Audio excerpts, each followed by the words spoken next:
আসসালামু আলাইকুম। সবাইকে স্বাগত জানাচ্ছি আমাদের নিয়মিত সাপ্তাহিক আয়োজন এ সপ্তাহের বিশ্ব অনুষ্ঠানে। আমি হাসানুল করিম পুরোটা সময় জুড়ে আপনাদের সাথে আছি।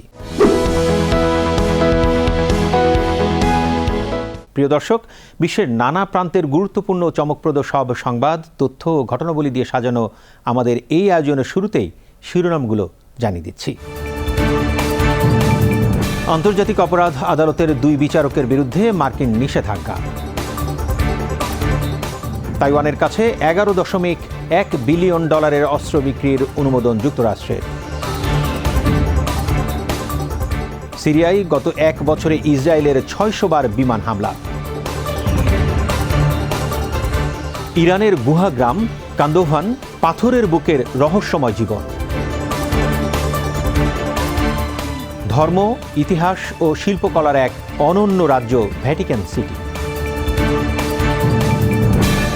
দর্শক, শিরোনামের পর এবার চলুন এ সপ্তাহের উল্লেখযোগ্য বৈশ্বিক ঘটনা প্রবাহে চোখ রাখি।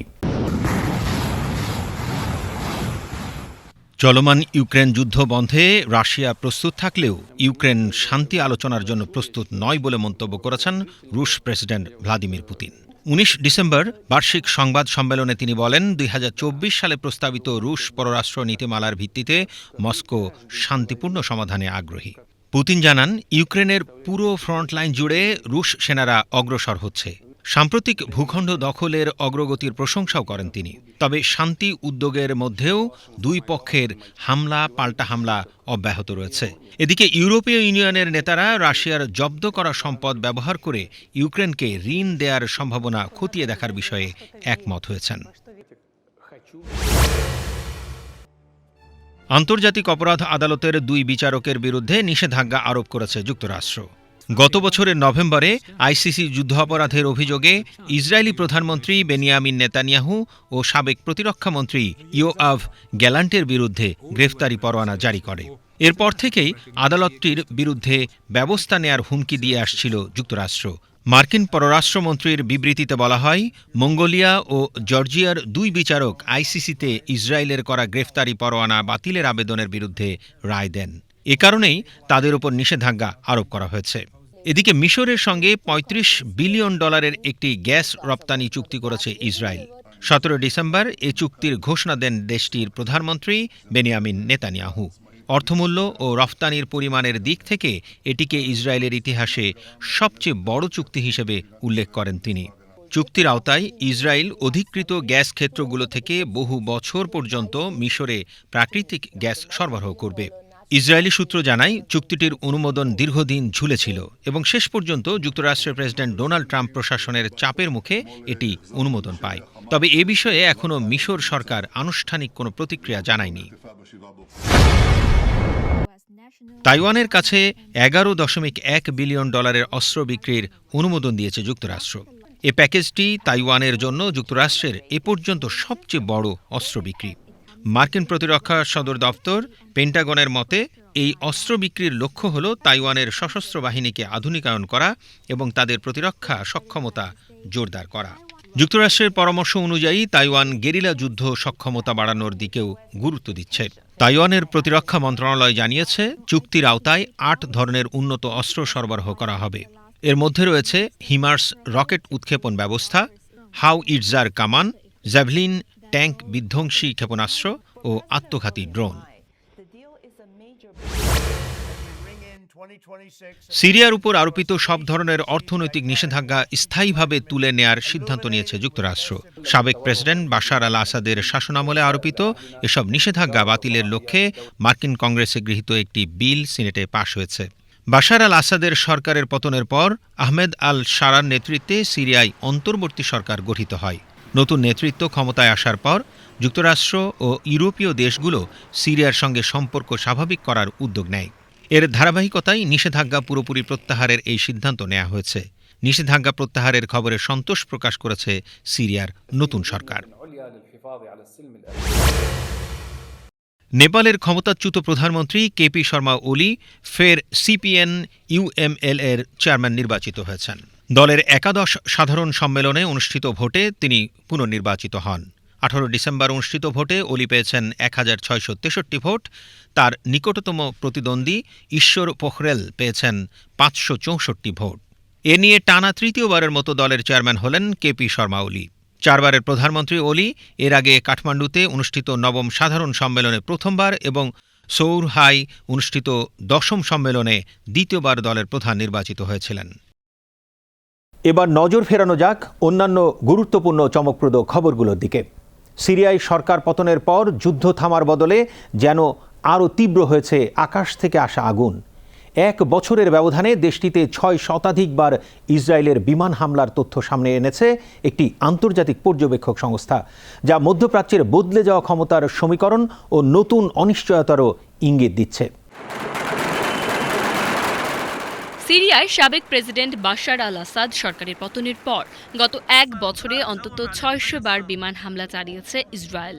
যুক্তরাষ্ট্রভিত্তিক যুদ্ধ পর্যবেক্ষক সংস্থা armed conflict location and event data এই তথ্য জানিয়েছে।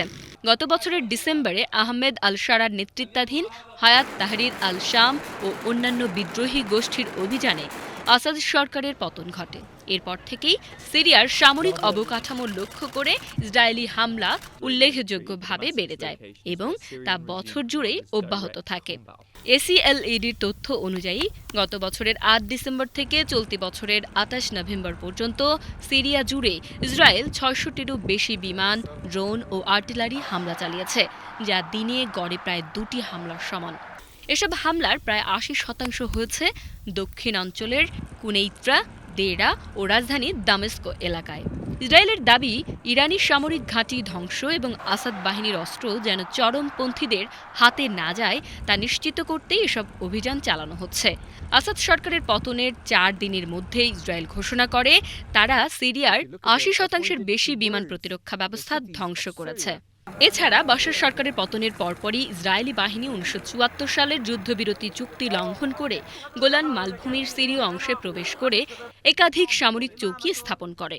পরিসংখ্যান অনুযায়ী ইসরায়েল গোলান মালভূমির বাইরে জাতিসংঘের বাফার জোনের 235 বর্গ কিলোমিটার এবং বাফার জোনের বাইরে সিরিয়ার আরও প্রায় 420 বর্গ কিলোমিটার এলাকা দখল করে নিয়েছে।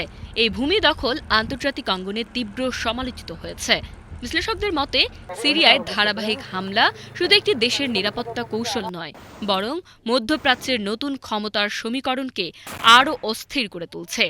যুদ্ধ পরবর্তী সিরিয়ার ভবিষ্যৎ যে এখনও অনিশ্চয়তার ঘন মেঘে ঢাকা, এই পরিস্থিতি তার স্পষ্ট ইঙ্গিত দিচ্ছে।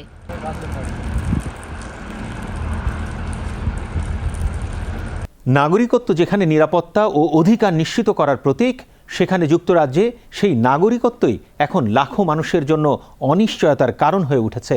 সরকারের এক চরম ও গোপন ক্ষমতা ঘিরে নতুন গবেষণা প্রতিবেদনে উঠে এসেছে বাংলাদেশি সহ প্রায় 90 লাখ মুসলিম নাগরিকত্ব হারানোর ঝুঁকিতে রয়েছেন, যা দেশটিতে গভীর উদ্বেগের জন্ম দিয়েছে। চলুন দেখে নেই কিভাবে নাগরিকত্ব হারানোর ঝুঁকিতে আছেন মুসলিম নাগরিকরা। যুক্তরাজ্য সরকারের নাগরিকত্ব বাতিলের ক্ষমতা দেশটিতে বসবাসরত লাখো মুসলিম নাগরিককে গুরুতর ঝুঁকির মুখে ফেলেছে। বাংলাদেশি সহ দক্ষিণ এশিয়া, মধ্যপ্রাচ্য ও আফ্রিকার সঙ্গে বংশগত বা পারিবারিক সম্পর্ক রয়েছে এমন প্রায় 90 লাখ মানুষ এই আশঙ্কার মধ্যে রয়েছেন বলে নতুন এক গবেষণা প্রতিবেদনে সতর্ক করা হয়েছে। 11 ডিসেম্বর প্রকাশিত এই প্রতিবেদনটি যৌথভাবে প্রকাশ করেছে রানিমেড ট্রাস্ট ও রিপ্রিভ। অধিকার কর্মীদের মতে এই ক্ষমতা প্রয়োগের ক্ষেত্রে অশ্বেতাঙ্গ ও মুসলিম জনগোষ্ঠী অসমভাবে ক্ষতিগ্রস্ত হচ্ছে।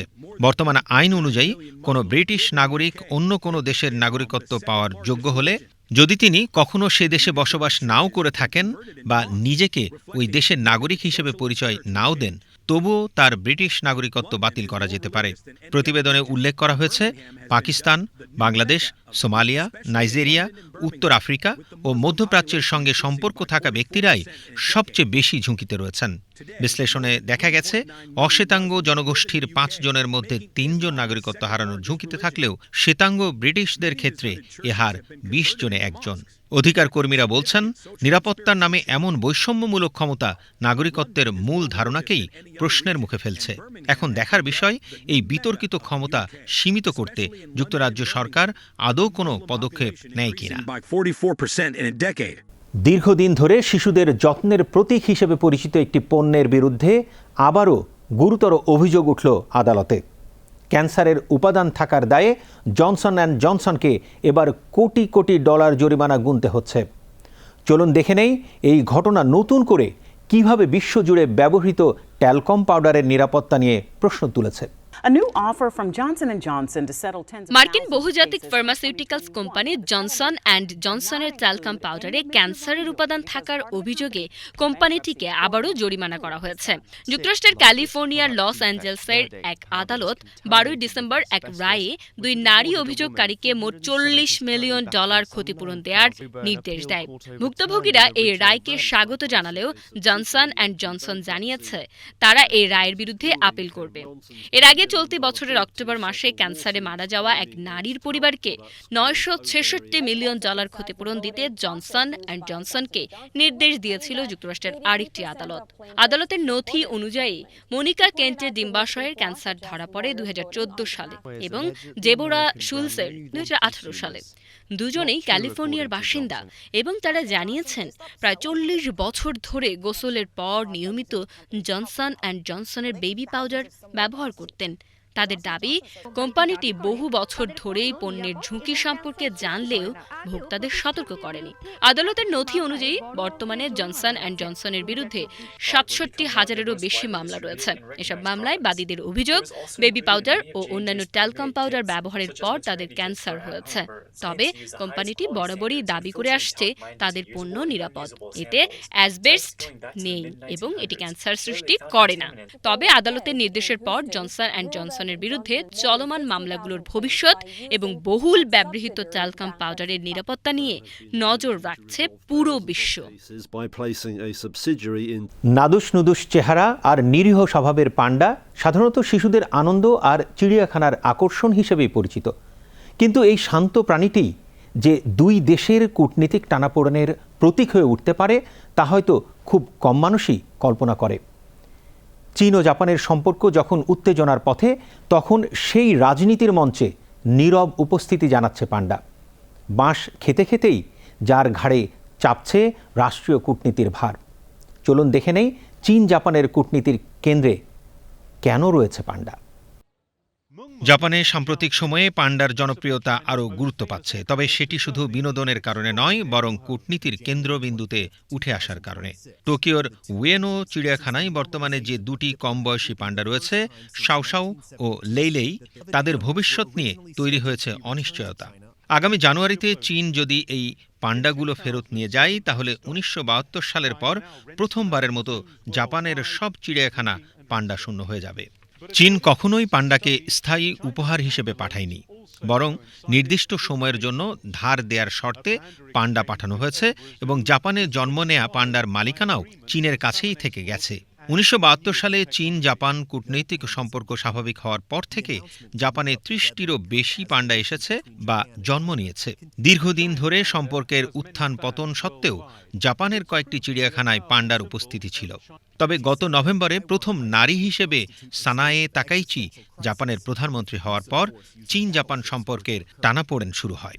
জাপানের সংসদের এক কমিটির বৈঠকে তাকাইচির মন্তব্য করেন, তাইওয়ানে জরুরি পরিস্থিতি তৈরি হলে জাপানকে যুদ্ধের জন্য প্রস্তুত থাকতে হবে, যা চীন তাদের অভ্যন্তরীণ বিষয়ে হস্তক্ষেপ হিসেবে দেখছে।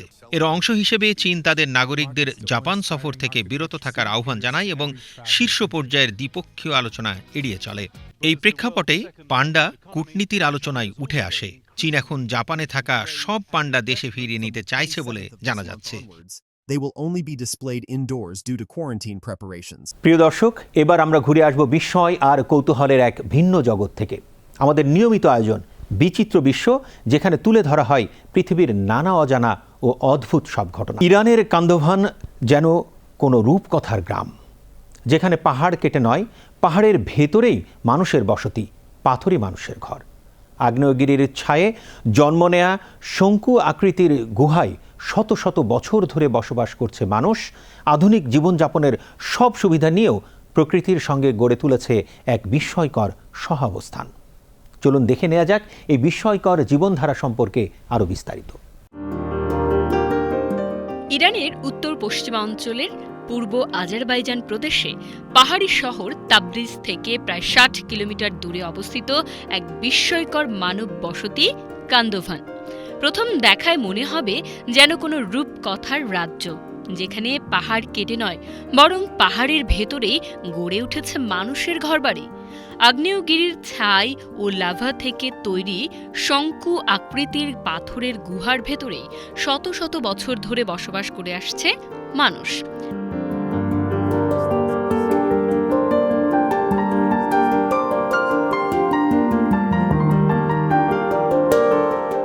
কান্দোভানের পাথুরে কাঠামোগুলো তৈরি হয়েছে হাজার হাজার বছর আগে সহন্দ আগ্নেয়গিরির অগ্ন্যুৎপাতের ফলে। লাভা ও ছাই জমে শক্ত হয়ে তৈরি হয় নরম টাফ পাথর, যেটিকে পরবর্তীতে বাতাস, বৃষ্টি ও তুষারের ক্ষয় প্রক্রিয়া শঙ্কু আকৃতির স্তম্ভে রূপ দেয়। স্থানীয় মানুষ এসব প্রাকৃতিক পাথর কেটে তৈরি করে নেয় ঘরবাড়ি, যেগুলো স্থানীয় ভাষায় পরিচিত কারান নামে। ইতিহাসবিদদের মতে ত্রয়োদশ শতকে মঙ্গল আক্রমণের সময় পার্শ্ববর্তী গ্রামের মানুষ নিরাপত্তার জন্য এই দুর্গম পাহাড়ে আশ্রয় নেয়। ধীরে ধীরে সেই অস্থায়ী আশ্রয়ই পরিণত হয় স্থায়ী গ্রামে। বাইরে থেকে যতটা প্রাচীন মনে হয়, ভেতরে ঢুকলে ততটাই আধুনিক কান্দোভানের গুহাবাড়ি। বিদ্যুৎ, পানির লাইন, গ্যাস, এমনকি ইন্টারনেট সংযোগও রয়েছে। সাধারণত প্রতিটি গুহা বাড়িতে ২ থেকে ৪টি তলা, বসার ঘর, শোবার ঘর ও রান্নাঘর রয়েছে। পাথরের দেয়াল গ্রীষ্মে রাখে শীতল আর শীতে ধরে রাখে উষ্ণতা, যা প্রাকৃতিকভাবেই শক্তির সাশ্রয়ী এক বাসস্থান।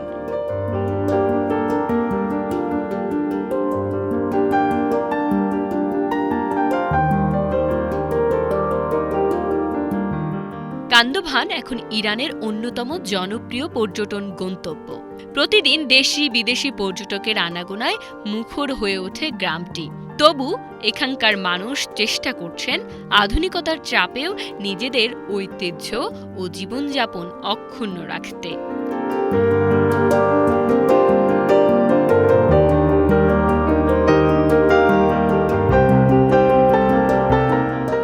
পাথরের বুকে গড়ে ওঠা এই গ্রাম মানুষের ধৈর্য, বুদ্ধি আর প্রকৃতির সঙ্গে সহাবস্থানের এক জীবন্ত দলিল। সময় বদলালেও কান্দোভান শেখায় প্রকৃতির সঙ্গে মিলেমিশে বেঁচে থাকার এক অনন্য কাহিনী।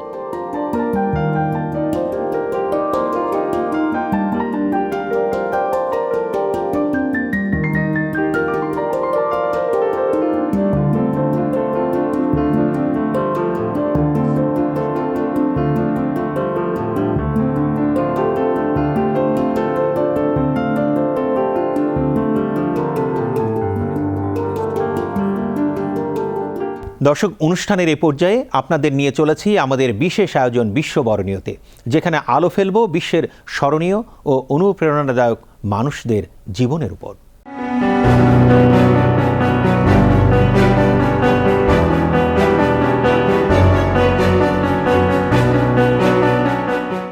বিদ্যুৎ যখন ছিল রহস্য আর ভয়, তখন এক নিঃসঙ্গ মানুষ কল্পনা করেছিলেন পুরো পৃথিবী একদিন তারবিহীন শক্তিতে যুক্ত হবে। সময় তাকে বুঝতে পারেনি, স্বীকৃতিও দেয়নি, কিন্তু তার চিন্তায় আজ আধুনিক সভ্যতার মেরুদণ্ড। তিনি নিকোলা টেসলা, যিনি নিজের সময়ের অনেক আগেই ভবিষ্যৎ দেখে ফেলেছিলেন। চলুন দেখে নেই এই প্রতিভাবান উদ্ভাবকের জীবন সম্পর্কে। Technology by nearly a century, while also providing free energy to the globe. বিদ্যুৎ যখন ছিল ভয় আর বিস্ময়ের বিষয়, তখন এক নিঃসঙ্গ প্রতিভা সেটিকে মানুষের দৈনন্দিন জীবনের শক্তিতে রূপ দেওয়ার স্বপ্ন দেখেছিলেন। তিনি নিকোলা টেসলা, যিনি একজন বিজ্ঞানী, উদ্ভাবক, দার্শনিক এবং একই সঙ্গে ইতিহাসের সবচেয়ে ভুল বোঝা প্রতিভাদের একজন। আধুনিক বিশ্বের বিদ্যুৎ ব্যবস্থা, রেডিও প্রযুক্তি, এমনকি ওয়্যারলেস যোগাযোগের অনেক ধারণার পেছনে রয়েছে তার মেধার ছাপ। অথচ জীবনের শেষ প্রান্তে তিনি ছিলেন নিঃস্ব ও বিস্মৃত। 1856 সালের 10 জুলাই তৎকালীন অস্ট্রিয়ান সাম্রাজ্যের স্মিলিয়ান গ্রামে জন্ম নেন টেসলা। আমেরিকায় পাড়ি দিয়ে টেসলা কাজ শুরু করেন থমাস এডিসনের অধীনে, কিন্তু দ্রুতই তার সাথে মতবিরোধ দেখা দেয়। এডিসন সমর্থন করতেন ডিসি কারেন্ট, আর টেসলা বিশ্বাস করতেন এসি কারেন্টই ভবিষ্যৎ। শেষ পর্যন্ত টেসলার এসি বিদ্যুৎ ব্যবস্থা জয়ী হয় এবং আজকের আধুনিক বিদ্যুৎ বিতরণ ব্যবস্থা তারই ফল। টেসলার উদ্ভাবনের তালিকায় আছে AC motor, transformer, Tesla coil, radio তরঙ্গ গবেষণা, রিমোট কন্ট্রোল প্রযুক্তি, এমনকি ওয়্যারলেস বিদ্যুৎ সরবরাহের ধারণা।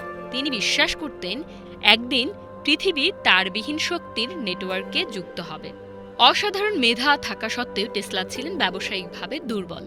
বিনিয়োগকারীদের সঙ্গে দ্বন্দ্ব, উদ্ভাবনের পেটেন্ট হারানো এবং সমাজ থেকে ক্রমাগত বিচ্ছিন্নতা তাকে নিঃস্ব করে তোলেন। জীবনের শেষ দিনগুলো তিনি কাটান নিউ ইয়র্কের একটি হোটেলের ছোট কক্ষে, প্রায় নিঃসঙ্গ অবস্থায়। 1943 সালে টেসলার মৃত্যু হয়, কিন্তু তারপরই বিশ্ব বুঝতে পারে তার অবদান। আজ বিদ্যুৎ, রেডিও, আধুনিক প্রযুক্তি এবং ভবিষ্যৎ ভাবনার প্রতীক হিসেবে টেসলা এক কিংবদন্তি। তার নামে একক টেসলা রাখা হয়েছে চৌম্বক ক্ষেত্রের জন্য, আর জনপ্রিয় প্রযুক্তি প্রতিষ্ঠানও বহন করছে তার নাম। নিকোলা টেসলা প্রমাণ করে গেছেন সবচেয়ে উজ্জ্বল আলো অনেক সময় নিজের যুগে জ্বলে না। যারা ভবিষ্যৎকে আজকের চেয়ে এগিয়ে ভাবেন তারা প্রায়ই একা থাকেন, অবহেলিত হন, কিন্তু সময় শেষ পর্যন্ত তাদের কথাই শোনে। দেখতে দেখতে আজকের আয়োজনের শেষ প্রান্তে পৌঁছে গিয়েছি আমরা। তবে যাবার আগে যথারীতি বিশ্বের দর্শনীয় স্থান সম্পর্কে জানব।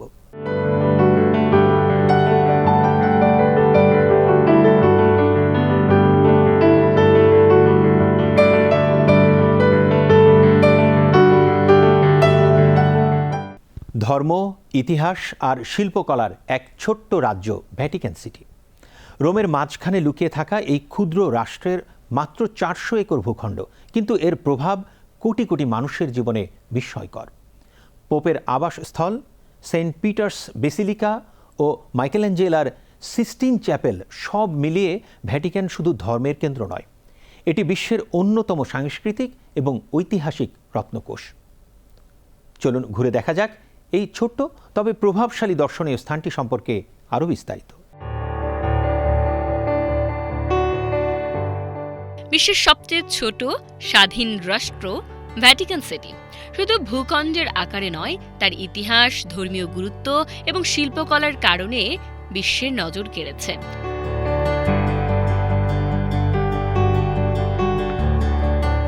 ইতালির রাজধানী রোমের মধ্যে অবস্থিত এই ক্ষুদ্র রাষ্ট্রটি মাত্র 400 একর বিস্তৃত, তবে এর প্রভাব ও গুরুত্ব কোটি কোটি মানুষের জীবনে গভীর।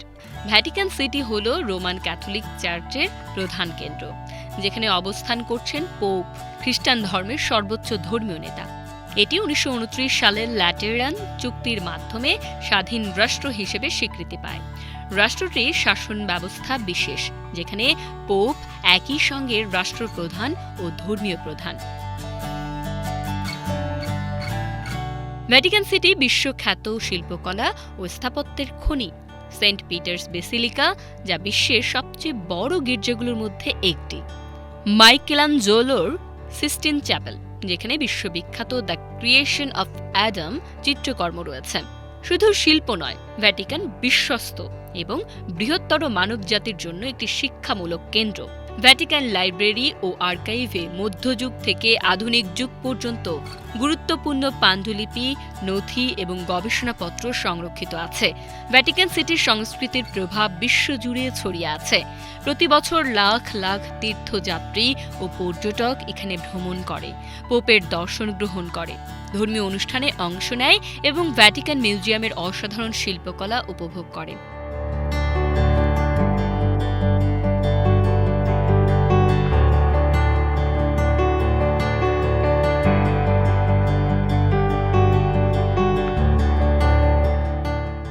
আকারে ছোট হলেই যে প্রভাব ছোট হয় না, ভ্যাটিকান সিটি যেন তারই প্রমাণ। মাত্র কয়েকশো একর ভূমির এই রাষ্ট্র যুগের পর যুগ ধরে বিশ্বাস, শিল্প আর ইতিহাসকে এক সুতোয় বেঁধে রেখেছে। এখানে প্রতিটি দেয়াল কথা বলে শতাব্দীর, প্রতিটি শিল্পকর্ম বহন করে মানব সভ্যতার আত্মার ছোঁয়া। ধর্মের গণ্ডি পেরিয়ে ভ্যাটিকান আজ বিশ্ব মানবতার এক নীরব সাক্ষী।